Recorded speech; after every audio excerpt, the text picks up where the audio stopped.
तेज लपटों में एक झोपड़ी भयंकर आग में जल रही थी और झोपड़ी को जलते हुए 3 छोटे बच्चे देखकर बहुत रो रहे थे और केशव के हाथ में उसकी 3 साल की बहन भी रो रही थी। अब हमारा क्या होगा? हमारे माता पिता तो अंदर जल गए, हम अनाथ हो गए। भैया, शिवी बहुत रो रही है। माँ के बिना कैसे रहेगी जब हम ही नहीं रह सकते तो? भैया, मुझे माँ पापा की बहुत याद आ रही है और बहुत भूख भी लग रही है। हमारा घर जल गया, अब हम कहाँ रहेंगे? तुम सब परेशान मत हो, मैं करता हूँ कुछ ना कुछ, और माता रानी है ना, वो हमारा जरूर साथ देंगी। बेटा शिवी, रो मत, चुप हो जा। आज से मैं ही तुम लोगों का माता पिता हूँ। चारों बच्चे अनाथ हो चुके थे। आखिर इनका पालन पोषण कैसे होगा? क्या कोई इनको अपनाएगा? बच्चे आखिर कैसे रहेंगे? जानने के लिए इस दिलचस्प कहानी में आगे बढ़ते हैं। रोते हुए बच्चे चले जा रहे थे। शिवी को चुप कराने के लिए डिम्पल पड़ोसी से दूध मांगने जाती है तो वो उसे धक्का मार के उल्टे पांव भेज देता है। अचानक से बिजली कड़कती है और बच्चे बारिश में भीगते हुए आगे बढ़ते जाते हैं। कोई उनकी पुकार नहीं सुनता। बच्चे भटकते भटकते मंदिर के द्वार पहुंचकर पुजारी से कहते हैं, पुजारी जी, कृपया हमें थोड़ा सा प्रसाद दे दीजिए या दूध। मेरी छोटी बहन बहुत रो रही है। अरे चल हट, पता नहीं कहाँ कहाँ से भिखारी भीख मांगने आ जाते हैं। ठीक है, आप हमें यहीं बैठने दीजिए, बाहर बहुत तूफान आ रहा है। नहीं नहीं, तुम यहाँ नहीं बैठ सकते। रात को अगर देवी मैया आएंगी तो कहाँ से आएंगी, क्योंकि तुम्हारी वजह से रास्ता ही बंद हो जाएगा। भागो यहाँ से, वरना धक्का मार के भगाऊंगा। पुजारी के ऐसे कहने से चारों अनाथ बच्चों को बारिश में भीगकर ही आगे बढ़ना होता है। बच्चियां रो रही थीं। तभी एक तबेले को देखकर चारों बच्चे वहीं बैठ जाते हैं और केशव कहता है, अरे यहाँ तो गाय है, क्यों ना मैं शिवी को गाय माता का दूध ही पिला दूं। ये तो बहुत अच्छी बात है भैया, शुक्रिया माता रानी, आपकी वजह से मेरी बहन चुप हो जाएगी। ये कहते ही केशव अपनी बहन को गाय के पास ले जाता है और छोटी सी शिवी गाय का दूध पीने लगती है और चुप होकर खेलने लगती है। बच्चों ने चैन की सांस भरी हुई थी कि यकायक तबेले का मालिक डंडा लेकर उन्हें भगा देता है और बच्चे फिर रोते हुए बारिश में भीगते हैं और एक औरत से टकरा जाते हैं। अरे बच्चों, तुम कहाँ भागते हुए जा रहे हो? वो भी इतने तूफान में, और ये छोटी सी बच्ची भी भीग रही है। वो आंटी, हमारी घर की झोपड़ी जल गई, मम्मी पापा भी नहीं है, हमारे पास रहने खाने के लिए कोई जगह नहीं है। हाँ आंटी, अभी पंडित जी ने भी हमें भगा दिया, उन्हें अंकल ने डंडा मारा। मेरी तरह लगता है तुम्हारा भी इस दुनिया में कोई नहीं है। ऐसा करो, मेरे साथ घर चलो, मैं तुम्हें खाना खिलाती हूँ, अब से वहीं रहना। शुक्रिया आंटी।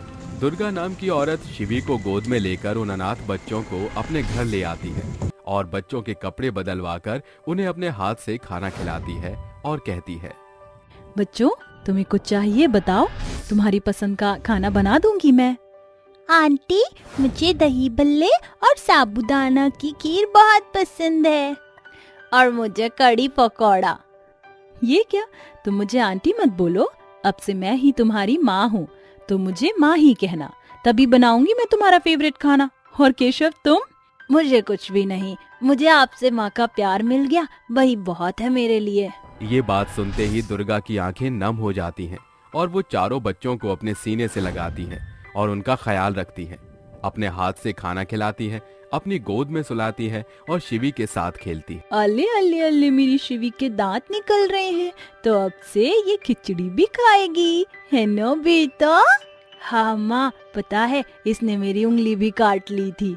आहा बदमाश, तुम्हारी बात सुनते ही इसने मेरी उंगली भी काट ली। माँ मेरे बालों में दर्द हो रहा है, चोटी नहीं बन रही। अरे मैं हूँ ना, मैं तुम्हारे केश संवारती हूँ। तभी दुर्गा डिम्पल के केश बनाती है। 8 महीने बीत जाते हैं और अश्विनी मास के नवरात्रि शुरू हो जाते हैं। तभी केशव मिट्टी की दुर्गा माँ की मूर्ति बनाकर उनके आगे दीपक रखकर कहता है, माधव, डिम्पल, चलो, हमारी माता रानी के पवित्र दिन आ गए हैं, हमें उनकी आराधना करनी होगी, उनकी वजह से ही आज हम इतने अच्छे हालत में हैं। हाँ भैया, आपने बिल्कुल ठीक कहा। माँ, आप भी आइए, हमारे साथ पूजा कीजिए ना। अरे नहीं बच्चों, तुम ही कर लो, मैंने कभी आज से पहले पूजा की ही नहीं। कोई बात नहीं माँ, आप हमारे साथ पीछे बैठ जाइए, देखना हम कैसे करते हैं। तो बोलो अम्बे माता की जय, दुर्गे माता की जय। तेरी लगन में मगन में नाचूं, गाऊं तेरा जगराता, मैं बालक तू माता शेरा वाली, है अटूट ये नाता शेरा वाली। हो शेरा वाली माँ, पहाड़ वाली माँ, जोता वाली माँ, मेहरा वाली माँ, मैं बालक तू माता शेरा वाली। आरती करने के बाद दुर्गा बच्चों से कहती है, लगता है बच्चों तुम दुर्गा माता के परम भक्त हो, और तुमने शायद उपवास भी रखा है इतने छोटे होकर। हाँ माँ, हम दुर्गा माता के बहुत बड़े भक्त हैं, हमेशा उनके लिए माँ के साथ उपवास रखते हैं। पर इस बार हमारी माँ ही नहीं है, पर आप है ना। हाँ बच्चों। वक्त बीतता है, ना ही दुर्गा बच्चों का ख्याल रखने में कोई कसर छोड़ती है और ना ही बच्चे। सभी एक दूसरे को इतना अच्छे से ख्याल रखते हैं कि असली माँ बेटे हों। बच्चे कभी दुर्गा का सिर दबा देते तो कभी पैरों में सो जाया करते और अपने हाथ से खाना खिलाया करते थे। 3 साल कब बीत जाते हैं पता ही नहीं चलता। बच्चों ने इस बार भी बड़ी श्रद्धा भाव के साथ नवरात्रि की पूजा कर उपवास रखा था। 7 दिन वो माता रानी को भोग लगाते थे और उनकी पूजा में अपना दिन बिता दिया करते थे। शिवी भी 5 साल की बैठकर ताली बजाकर आरती करती है। जय जय मामा, जय जय, भैया भैया चीनी चाहिए। अरे बेटा ये चीनी नहीं, दुर्गा माता का प्रसाद है, मिश्री है। अच्छा केशव बेटा, क्या इस बार भी तुम कंजिका खिलाओगे? हाँ माँ, और इस बार खाना खुद बनाऊंगा, अब मैं बड़ा हो गया हूँ ना, 16 साल का। मेरा प्यारा बच्चा। 2 दिन बाद केशव कंजिका कन्याओं का खुद खाना बनाता है, जिसमें माधव भी उसकी मदद करता है। तो दुर्गा कहती है, बेटा कहीं तुम्हारा हाथ ना जल जाए, लाओ मैं पूड़ी बना देती हूँ। अरे नहीं माँ, मैं खुद बना लूंगा, आप बैठिए, आप हमेशा काम करती हो। तभी खाना बनाने के बाद चारों बच्चे दुर्गा माँ की प्रतिमा के सामने पूजा करते हैं। माँ आप आकर आरती करोगी? नहीं बेटा तुम ही करो, पता नहीं तुम क्यों इस मूर्ति की पूजा करते हो, क्या मिलता है तुम्हें इनकी पूजा करके? ये मूर्ति तुम्हें कुछ भी नहीं देती है, ना खाना बनाकर ना कपड़े देती, फिर क्यों इस मूर्ति के सामने तुम हर साल दुर्गा मैया का जाप करते हो? माँ आपको दुर्गा माता को ऐसा कहने का कोई अधिकार नहीं है, वो बहुत अच्छी है, शायद उन्होंने ही आपको हमारे पास भेजा है और वही हमें खाने को भी देती है। अच्छा ठीक है, तुम्हें अपनी दुर्गा माता से बेहद लगाव है, तुम पूजा कर लो। इस तरह चारों अनाथ बच्चे माता रानी की आरती करते हैं। तीनों बड़े बच्चे तो माता रानी के लिए उपवास रखे हुए होते हैं और जब वो माता रानी को भोग खिलाते हैं तो वो सारा खाना दुर्गा ही खा रही होती है और मंद मंद मुस्कुरा रही होती है। बच्चे इस बात से अनजान थे। मेरे बच्चे कितने श्रद्धा भाव निष्ठा रखते हैं मेरे प्रति और इतने समय से उपवास भी रखते हैं, लेकिन अब मुझे इनसे अलविदा कहना होगा। माँ ये लीजिए, आप भी खाना खा लीजिए। बच्चों तुमने तो मुझे पहले ही खाना खिला दिया, ये जितने भी पकवान तुमने बनाए हैं ये सब मैं खा चुकी हूँ। पर माँ अभी तो हमने आपको खाना दिया ही नहीं है।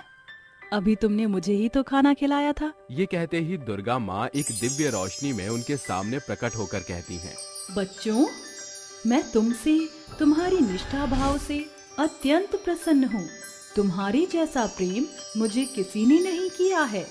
इसका मतलब इतने वर्षों से आप हमारे साथ रह रही थी और हमें पता भी नहीं चला। हाँ पुत्र, तुम बहुत ही विकट स्थिति में थे तो अपने बच्चों को अकेला कैसे छोड़ देती? माँ आपके दर्शन से तो हम चारों भाई बहन धन्य हो गए। पुत्र अब मेरे अलविदा कहने का समय हो चला है और तुम चारों संतान अब बड़ी हो चुकी हो, अपना ख्याल रख सकती हो और मैं तो तुम्हारे साथ हमेशा रहूंगी। और तुमने मेरी बहुत सेवा की है, इसलिए मैं तुम्हें वरदान रूपी आशीर्वाद देती हूँ कि अब से तुम सुख के दिन काटोगे। यदि मेरी याद आए तो मुझे एक बार माँ कहकर पुकारना, मैं आ जाऊंगी। शुक्रिया माँ। बोलो श्री नौ दुर्गे मैया की जय। इसी के साथ देवी माँ उन 4 अनाथ बच्चों से अलविदा लेती हैं और उनकी कृपा से बाद में खुशी खुशी जीवन व्यतीत करते हैं। गरीब भिखारी की जादुई झोपड़ी। अरे सुनो भाई, इस भिखारी को कुछ खाने को दे दो। गोपालगंज गांव में भीखू नाम का एक गरीब भिखारी रहता था। वो हर दिन शिव मंदिर की सीढ़ियों पर बैठकर भीख मांगकर अपना पेट भरता और गांव के बरगद के नीचे सो जाया करता था। एक रात गांव में जोरदार बरसात पड़ती है। ये बरसात तो रुकने का नाम ही नहीं ले रही। अरे मेरे पास सिर छुपाने की इसके अलावा और कोई आसरा भी नहीं है। हे राम। भीखू पूरी रात बरसात में ठिठुरते हुए हाथ पांव सिकोड़कर बैठा रहता है और सवेरे मंदिर की सीढ़ियों पर जा बैठता है। तभी एक लड़की मंदिर की सीढ़ियों से नीचे उतरती है। भिखारी उसके आगे हाथ फैलाकर कहता है, सुनो, मुझे कुछ खाने को दे दो, अब मैं भूखा हूँ। मेरे पास ज्यादा कुछ तो नहीं, बस भोग का ये प्रसाद है। शिव के झूठन से बड़ा तो कोई 56 भोग हो ही नहीं सकता, तुम मुझे यही दे दो। भीखू भिखारी उसके दिए हुए फलों को बैठकर खाने लगता है कि आराधना कहती है, तुम यहाँ पर क्यों बैठे हुए हो? तुम्हारे अपने कहाँ हैं? मैं एक गरीब मुसाफिर हूँ जिसका न कोई घर है न कोई ठिकाना। मेरा घर पास में ही है। कल मेरे घर मेरे जन्म के अवसर पर बड़ा उत्सव है, तुम आना चाहोगे? तब तो वहाँ विभिन्न प्रकार के स्वादिष्ट व्यंजन भी होंगे। मैं जरूर चाहूंगा। अगले दिन भीखू फटे मैले कपड़ों में आराधना के जन्म समारोह पर पहुंचता है, जहां बड़े बड़े रिहायशी लोग मौजूद होते हैं। तभी चमचमाती ड्रेस पहने आराधना भीखू का हाथ थामकर उसे अपने पिता के पास लाती है। डैडी, मुझे आपको एक खास शख्स से मिलाना है। ये है मेरा नया दोस्त। रघुवीर उसे सिर से पांव तक घूरते हुए कहता है, आराधना, ये किस भिखारी को उठा लाई हो? इस फकीर की औकात नहीं हम करोड़पति के बीच में खड़े होने की। रघुवीर भीखू को बहुत जलील करता है और उसे बाहर खदेड़ देता है। उस रात आराधना मखमल के बिछौने पर सोई कहती है, पता नहीं इस वक्त भीखू पर क्या बीत रही होगी। अगली भोर आराधना मंदिर पहुंचती है कि भीखू उसे देख भागने लगता है। भीखू, मुझे माफ कर दो। अरे मुझ गरीब से दूर रहो मैम साहब, मैं ही मूर्ख था जो अपनी औकात भूलकर तुम्हारी खुशियों में शरीक होने चला गया था। पिताजी के दुर्व्यवहार के लिए मैं तुमसे माफी मांगती हूँ, मुझसे मुंह मत मोड़ो। दोनों गिले शिकवे भुला देते हैं। अब हर दिन आराधना मंदिर में दर्शन के लिए आती और घंटों भीखू के साथ समय बिताया करती, उसके लिए खाना लाया करती। पर यह खबर उसके पिता रघुवीर को पता चलते ही वो कहता है, अब से तुम इस दहलीज के बाहर कदम नहीं रखोगी। डैडी, क्या मैं इसका कारण जान सकती हूँ? तुम जो उस सड़क छाप भिखारी से आशिकी लड़ा रही हो, उसकी खबर मिल चुकी है मुझे। इससे पहले कि तुम मेरी इज्जत मिट्टी में मिला दो, अब इस घर से तुम्हारी डोली उठेगी। आधी रात आराधना दबे पांव घर से भागकर भीखू के पास चली आती है। अरे आराधना, तुम इतनी रात के यहाँ क्या कर रही हो? मेरे पिता जबरदस्ती मेरी शादी कहीं और करना चाहते हैं। मैं वो घर छोड़कर आई हूँ। मैं तुम्हें चाहने लगी हूँ। मैं गरीब भिखारी तुम्हें क्या खुशी दूंगा। मेरे पास न रहने की छत है, न तुम्हें खिलाने के लिए खाना। दर दर की ठोकर खानी पड़ेगी तुम्हें। मुझे हर सितम दुख मंजूर है, लेकिन मुझे तुम्हारा साथ चाहिए। मैं गरीबी में भी जी लूंगी भीखू। दोनों मंदिर में फेरे लेकर शादी के बंधन में बंधकर गांव से थोड़ी दूर चलते हुए एक जंगल में पहुंचते हैं। दुनिया की भीड़ से दूर हम यहीं अपना छोटा सा आशियाना बनाएंगे। दोनों लकड़ियों और घास फूस के सहारे एक झोपड़ी बनाकर रहने लगते हैं। एक दिन भीखू आराधना को एक टक निहारने लगता है। क्या देख रहे हो? देख रहा हूँ, कल तक महलों में रहने वाली मुझ भिखारी से शादी करके झोपड़ी में रह रही है। ये वक्त भी गुजर जाएगा। भीखू हर दिन पेड़ से फल तोड़ कर लाता और दोनों वही खाकर अपना पेट भरते थे। उसने कई जगह काम की तलाश की, पर उसके हाथ निराशा के सिवा कुछ न लगा। एक दिन जब वो फल लिए चला आ रहा था तो उसकी नजर एक घायल बाबा पर गई। अरे ये तपस्वी तो काफी जख्मी है। वो उन्हें अपनी झोपड़ी में लाकर उनकी देखरेख करता है। कुछ दिन बाद बाबा को होश आता है। प्रणाम बाबा। तो तुम दोनों ने मेरी सेवा सहाय की है, आयुष्मान भवा।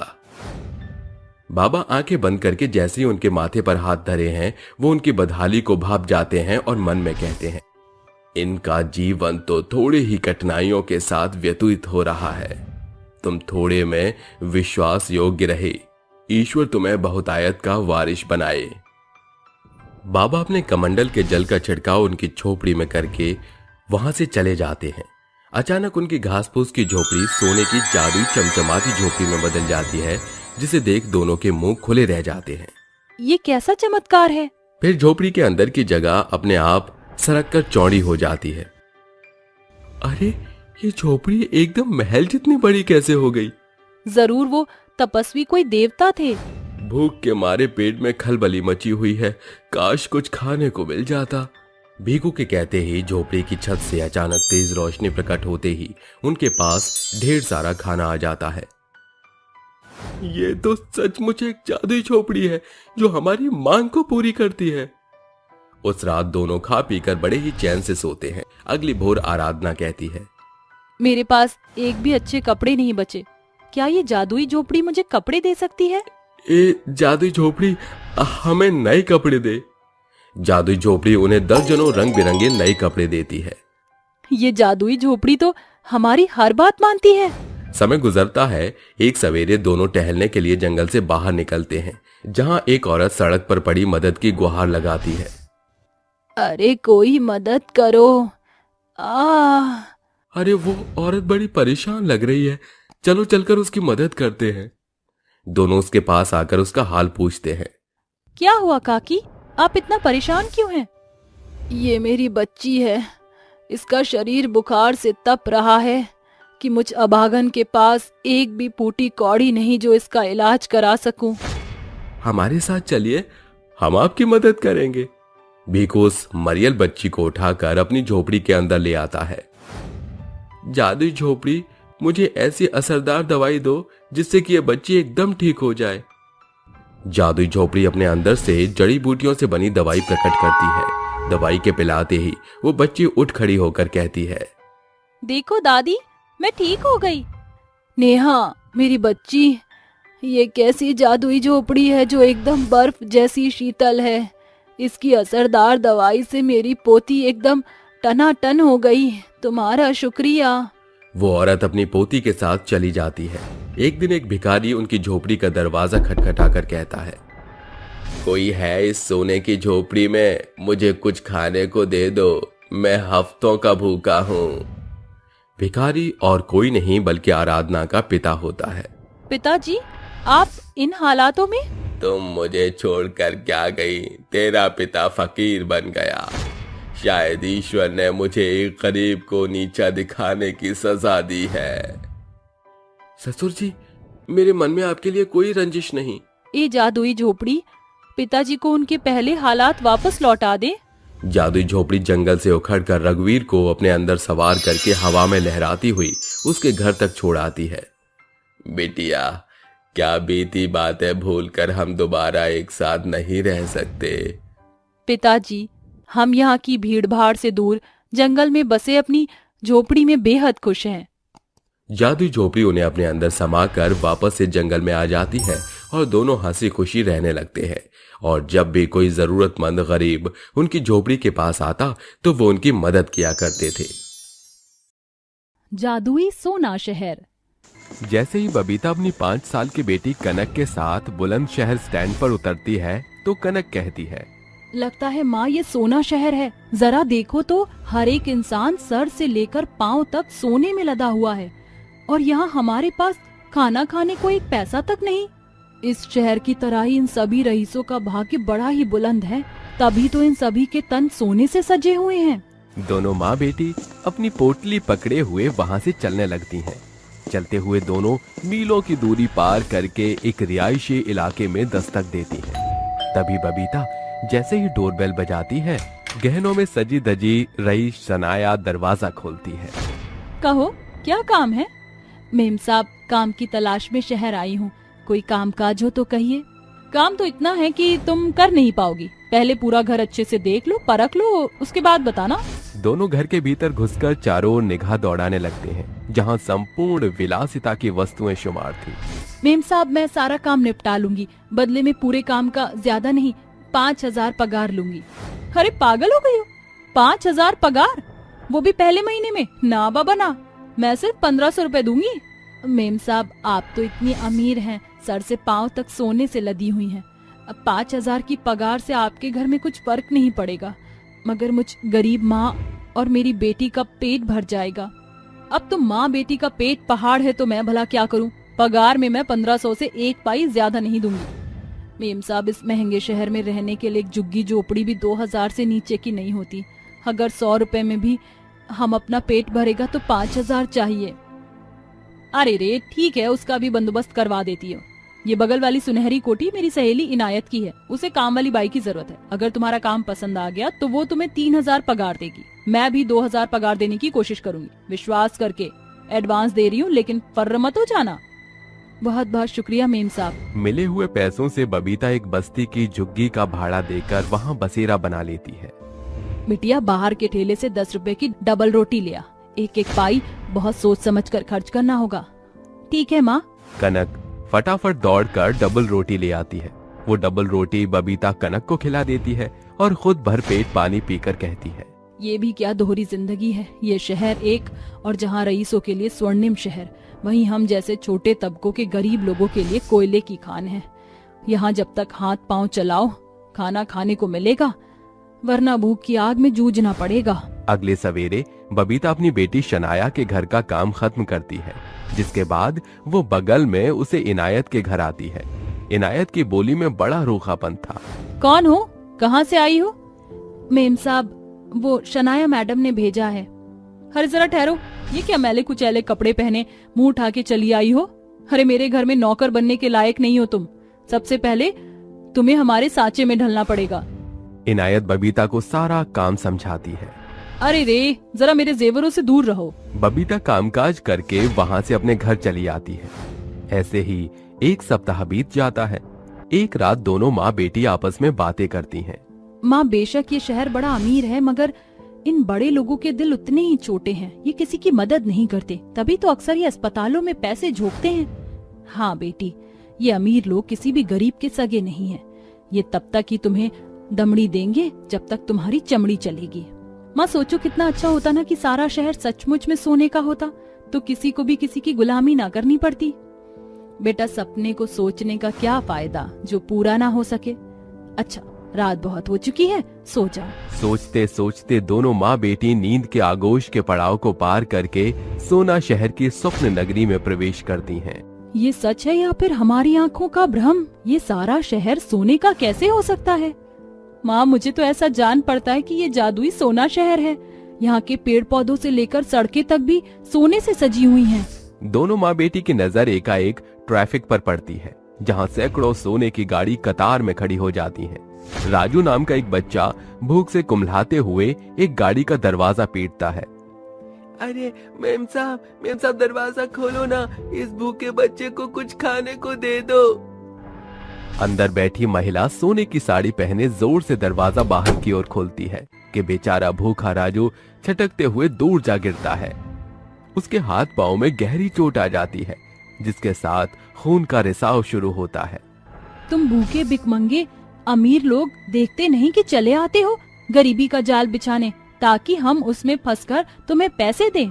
न जाने सरकार तुम जैसे भूखे भिखारियों को इस सोना शहर में आने की इजाजत देता ही क्यों है। उस औरत का चेहरा देखकर वो तंग रह जाती है, क्योंकि दरअसल उस रईस औरत का अक्ष बबीता के समान था। अरे ये तो मैं हूँ। रईस होकर मैं इतनी निर्दयी कैसे हो सकती हूँ? नहीं, ये जरूर मेरी हमशक्ल है।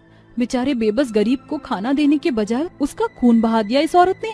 अरे इस सोना शहर होने का क्या फायदा। इसके बाद वो अमीर औरत अपने सोने की गाड़ी में सवार होकर सोना शहर की सड़क रौंदते हुए अपने घर आती है। गरीब बबीता और उसकी बेटी का साया भी उसके साथ चलकर आता है। हे माय प्रिंसेस, देखो मम्मा आ गई। तभी सोने की फ्रॉक का पहनावा पहने सामने से दौड़ती हुई कनक आती है। ओ मम्मा, आप आ गई? एकाएक घर के भीतर से कांच के टूटने की आवाज आती है। ना जाने इस पर इस काम वाली बाई ने क्या बड़ा नुकसान किया होगा। दोनों अमीर माँ बेटी के साथ गरीब माँ बेटी का अक्ष घर के भीतर चला आता है, जहाँ गरीब काम वाली सीता डरी सहमी खड़ी थी। माफ करना मालकिन, गलती से गिर गया। गलती से गिरा है या जानबूझकर, ये तय करना मेरा काम है। इस गोल्डन पैलेस की मालकिन मैं हूँ। बेशकीमती वास तोड़ दिया। इस महीने पगार में तुझे 1 पैसे तक नहीं मिलेंगे। मालकिन, ऐसा गजब ना करना। मेरी पगार से ही मैं मजबूर माँ मेरे बच्चों का पेट पालती हूँ। आपका तो घर सोने से सजा है, एक कांच की कीमत इस कदर मत असूलिए। तू चाहे लाख गिड़गिड़ा या फिर मेरे सामने नाक क्यों न रगड़, पगार तो मैं काट कर रहूंगी। अरे, सोने के नशे में इस अमीर औरत की भौएं घमंड से भर गई हैं, जिसका शहर से लेकर घर बार तक सोने से जड़ा हुआ एक कांच की कीमत के लिए बेचारी इस गरीब के हक के पैसे मार रही है। ऐसे सोना शहर से बेहतर तो साधारण शहर का अस्तित्व है। हाँ माँ, इस सोना शहर में सांस लेना भी दूभर हो रहा है। इस स्वर्णिम शहर में अमीरों के नाम पर सनकी लोगों का बसेरा है। ये देखने से बेहतर मेरे साथ आंखें मूंद लो कनक। जिस पल जिन दोनों माँ बेटी सोना शहर से आंखें मूंदती हैं, तो वो खुद को अपने उसी झुग्गी में देखकर दंग होकर एक साथ कहती हैं, शुक्र है वो सोना शहर एक सपना था। माँ, क्या आप भी सपने में सोना शहर गई थी? हाँ बिटिया, सोना शहर के नाम पर वहाँ गरीबों पर सरासर अमीरों का शासन देखा। उससे बेहतर ये जीती जागती दुनिया है। सोना शहर का सपना दोनों गरीब माँ बेटी को बड़ा सबक देती है, जिसके बाद भविष्य में वो दोनों फिर कभी ऐसे सपने नहीं संजोती। अब बबीता अपनी मेहनत के बलबूते पर कुछ सालों बाद बस्ती से एक साधारण घर का सफर तय करके अपनी बेटी के साथ सुकून से रहने लगती है। पेड़ से निकली चुड़ैल। काली अंधेरी रात थी, चारों तरफ काले बादलों का साया। बादलों से बिजली जोर जोर से कड़क रही थी, मानो जैसे आज कुछ अनहोनी होने वाली हो। इतनी काली रात के साये में चारों तरफ कोहरा छा रहा था और तभी 2 आदमी लालटेन लेकर जंगल की तरफ बढ़ते आ रहे थे, जिनमें से एक आदमी कहता है, भाई, रात बहुत हो गई है, मुझे बहुत डर लग रहा है, हमें घर की तरफ को जाना चाहिए। नहीं नहीं, हम वापस नहीं लौट सकते। आज हमें उस चुड़ैल को वहां से भगाना ही होगा। अरे तुम समझ क्यों नहीं रहे हो? वो चुड़ैल मामूली चुड़ैल नहीं है। अगर वो बाहर आ गई तो बहुत अनर्थ हो जाएगा। अनर्थ तो पहले से ही हो रहा है, इससे ज्यादा अनर्थ और क्या होगा। गांव के कई लोग मारे गए हैं। तुम्हें गांव के लोगों की जरा भी फिक्र नहीं है? कितने मासूम बच्चे भी अपनी जान से चले गए हैं। आज की रात हमें उसे खत्म करना ही होगा।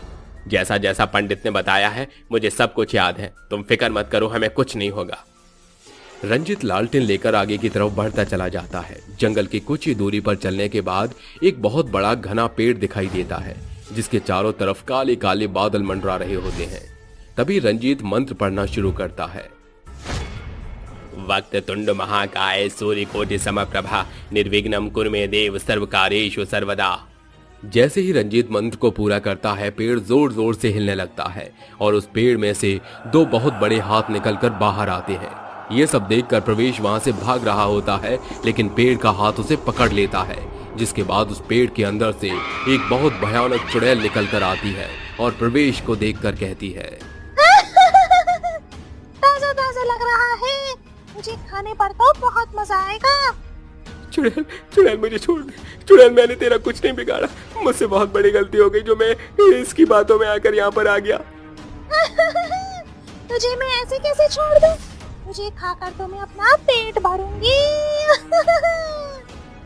इतना कहते ही चुड़ैल उसे सीधा अपने मुंह में निगल जाती है।